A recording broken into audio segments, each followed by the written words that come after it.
పరిశుద్ధ దిన శుభములు యేసు క్రీస్తు నామమున ప్రియ శ్రోతలకు తెలియపరుచుచున్నాను.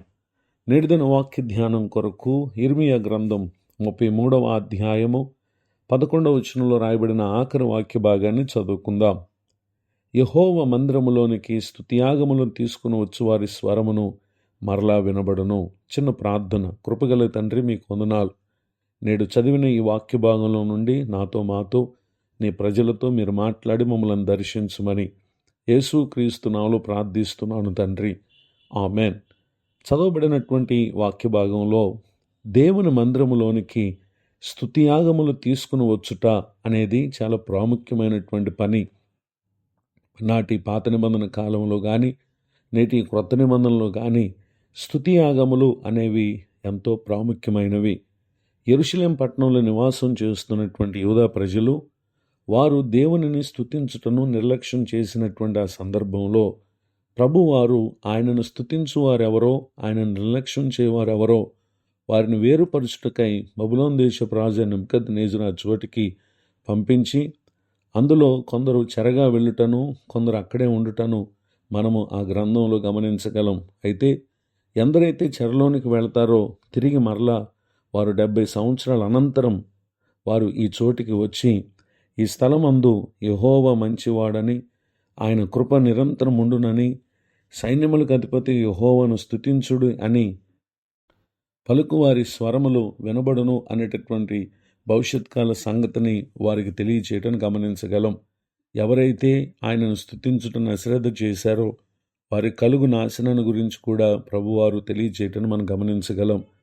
నాటి దినాల్లోనే కాదు, నేటి ఈ దినాల్లో కూడా అనేక మంది దేవుని మందిరమునకు స్తుతియాగములను తీసుకుని వచ్చు ఆ బాధ్యతను అశ్రద్ధ చేసి పలు లోక సంబంధమైనటువంటి పనిపాటలతో నిర్లక్ష్యం చూపుతున్నటువంటి దుర్దినాల్లో మనం ఉన్నాం. అయితే ఇలాంటి దినాల్లో ఇప్పటి వరకు దేవుని మందిరానికి స్తుతియాగములను తీసుకుని వచ్చుటను ఎవరైనా ఈ మాటలు వినువారు నిర్లక్ష్యం చేస్తుంటే ఈ దినము మనము దేవుని మందిరానికి స్తుతియాగములను తీసుకుని వెళ్ళే దినమనే విషయాన్ని గుర్తుంచుకుని ఈ దినమున ఏమాత్రం అశ్రద్ధ చేయక ప్రభు సన్నిధికి వెళితే రేపటి దినమున మేకల్లో నుండి గొర్రెలను వేర్పరిచేటటువంటి ఆ దినం రాబోతుంది. ఆయన మనిషి కుమారుడు సింహాసనమందు ఆసీనుడై ఆయన ఎందరైతే ఆయన మాట చొప్పున జీవించారో వారిని నిత్య జీవంలోనికి, ఎవరైతే ఆయన మాటను అశ్రద్ధ చేశారో వారిని నిత్య శిక్షలోనికి తీసుకుని వెళ్ళే భయంకరమైనటువంటి దినం మన ముందు ఉంది అనేటటువంటి విషయాన్ని మనం మర్చిపోకూడదు. ఈ సంఘటన గూర్చి మత్తయి సువార్త 25వ అధ్యాయము 31వ వచనం నుండి 46వ వచనం వరకు రాయబడినటువంటి వాక్య భాగాల్లో మనం చూడగలం.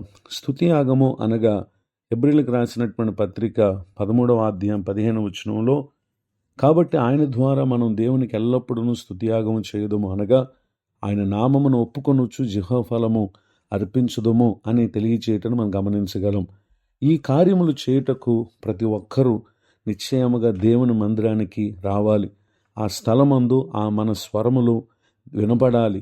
ఎవరైతే ఇటు కార్యాలు చేయవారుగా ఉంటారో అట్టి వారిని గురించి ప్రభువారు తెలియపరుస్తున్నటువంటి సంగతి ఏంటంటే, కీర్తనల గ్రంథము 50వ కీర్తన 23వ చరణంలో రాయబడినటువంటి మాట, స్తుతియాగం అర్పించువాడు నన్ను మహిమపరుచుచున్నాడు, నేను వానికి దేవుని రక్షణ కనుపరుచున్నట్లు వాడు మార్గము సిద్ధపరచుకొనెను అని తెలియచేయడం మనం గమనించగలం.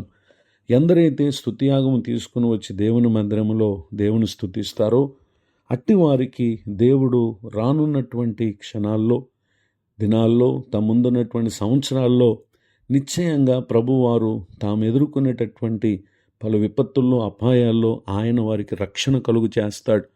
మనకు రక్షణ కలుగునట్లుగా మనం దేవుని మందిరానికి స్తుతియాగములను తీసుకుని రావాలి. ఆయన మంచితనాన్ని గూర్చి మనం ఆయనను కొనియాడే వారంగా ఉండాలి. నిరంతరం ఉండే ఆయన కృపను గూర్చి మనం ఆరాధించే వారంగా ఉండాలి. ఇట్టి బాధ్యతను నిర్లక్ష్యం చేసి ఎదురయ్యే విపత్తులు, అపాయాల్లో నశించిపోకుండా కాపాడబడుటకు నేడు ఈ మాటల ద్వారా పరిశుద్ధాత్మ దేవుడు మనల్ని హెచ్చరిస్తున్నారు గనుక విన్న వాక్య ప్రకారం ప్రవర్తించి దీవెనలకు నా ప్రియులకు మీరు పాత్రులు కావాలని కోరుతూ ఈ మాటలు ముగిస్తున్నాను. ప్రార్థన. కృపగలిగిన మా తండ్రి, మీకు వందనాలు. నేడు విన్న ఈ మాటల ద్వారా నీవు మంచివాడవు గనుక నీ మంచితనాన్ని మేము స్తుతించే వారంగా ఉండాలని మీరు మాకు నేర్పించినందుకు స్తోత్రాలు. దైవజనులను, వారి కుటుంబాన్ని, సేవా పరిచర్యను మీరు ఆశీర్వదించండి. నూతన సంవత్సర దయాకిరీటాన్ని పొందిన మా ప్రియులు అనుదినము మిమ్మలను స్తుతించి మీ యొద్ద నుండి వచ్చే అనుదిన దీవెనలు పొందటానికి సహాయం చేయండి. కృంగిన వారిని, దుఃఖితులను, పలు ఇబ్బందుల్లో, ఇరుకుల్లో, ఆర్థిక సమస్యల్లో ఎందరైతే కృంగినటువంటి వారుగా ఉన్నారో వారందరినీ కూడా అట్టి స్థితి నుండి నీ మాటకు విధేయత చూపుట ద్వారా పొందు దీవెనలు మా ప్రియులకు నేడు దయచేయమని మీ కనికరం కొరకు ప్రార్థిస్తున్నాను. ముందున్న కాలమంతా కృపాక్షాలు మా ప్రియులకు అందరికీ దయచేయమని యేసుక్రీస్తు నామములో బ్రతిమలు ప్రార్థిస్తున్నాను తండ్రి. ఆమెన్. తండ్రి, కుమార, పరిశుద్ధాత్మ దేవుడితో నడిపించునుగాక. ఆమెన్.